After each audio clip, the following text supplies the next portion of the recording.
तर नमस्कार मंडळी, स्वागत आहे आपल्या नवीन ब्लॉगमध्ये. तर मंडळी, आज विषय असा झालेला की आज होता स्वातंत्र्य दिन, म्हणजेच आपली 15 ऑगस्ट. तर मंडळी, आपण म्हटलं 15 ऑगस्ट असो किंवा 26 जानेवारी, आपल्याला मंदिरात तर गणपती बाप्पाची जायलाच लागते पाया पडायला. आणि पहिल्यांदा आपण मंदिरात गेलो तर इथं सगळी अजून म्हणजे पूजाच केली नव्हती, त्यामुळे आपण पहिल्यांदा म्हटलं पूजा करून घेऊया. केली पटापटा आणि नंतर थेट बाबूभाऊंचा फोन आला आणि आपण थेट बाबूभाऊंपाशी पोचलो. त्यांच्या स्लॅबवरनं इथं बघा तोपर्यंत फेरी आली ती शाळेची. मग काय शाळेची थोडीशी फेरी बघितली. इकडं आपण शाळेच्या फेरीचा व्हिडिओ काढतो तोपर्यंत शाळेची फेरी माघारी पण फिरली. आल्या का म्हणतो 2 मिनिटं तरी थांबायचं. ह्यांचा ढोल ताशाचा आवाज असला होता की आपण नुसतं कानात बोळच घालून बसलेलो. विषयच हार्डाय की जसं जर स्लॅबवरनं खाली आलो तेवढ्या तिकडं मोदी साहेबांनी भाषण सांगायला सुरुवात केली. आईला मोदी साहेबांचं भाषण म्हणजे विषयच हटक्यू. आईला 2 तास झालं तरी भाषण सांगतच होती. मग काय मोदी साहेबांचं भाषण अर्धवट ठेवलं आणि थेट आलो खाली. आता मोदी साहेबांना म्हणलेलं नाराज होऊ नका, नंतर बघू आपण तुमचं भाषण. आणि तेवढ्या तिकडे खाली आलो तर इकडे झेंडा फडकवलेला होता ग्रामपंचायतीचा. जसं ग्रामपंचायतीचा झेंडा फडकवून झाला तसं डायरेक्ट आपण पोचलो ते जिल्हा परिषद प्राथमिक शाळा येते. इथं पण झेंडा फडकवून झाला.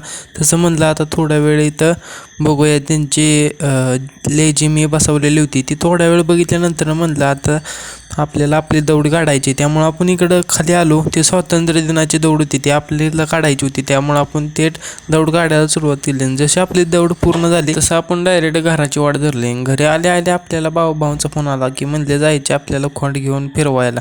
मग काय खोंडाला पहिल्यांदा बाबूभाऊने टाप घातला आणि खोंडाला पहिल्यांदा सोडलं. आणि जसं आपल्या खोंडाला सोडलं तसं आपलं खोंड उड्याच मारायला लागलं. ते कसं तर त्या खोंडाला उड्या मारत मारत आपण पोचलो ते माळावर खोंडाला बांधलं.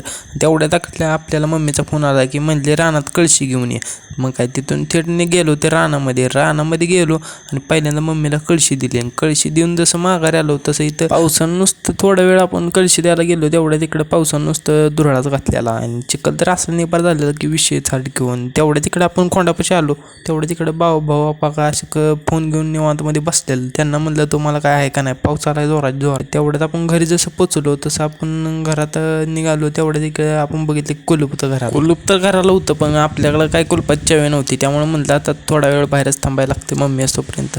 तर मंडळी, आपला आजचा 15 ऑगस्टचा ब्लॉग तुम्हाला कसा वाटला ते कमेंट करून नक्की सांगा. आणि ब्लॉग आवडल्यास ब्लॉगला लाईक आणि कमेंट करायला विसरू नका. आपल्या चॅनलला फॉलो आणि सबस्क्राईब करायला विसरू नका असेच नवीन ब्लॉग बघण्यासाठी.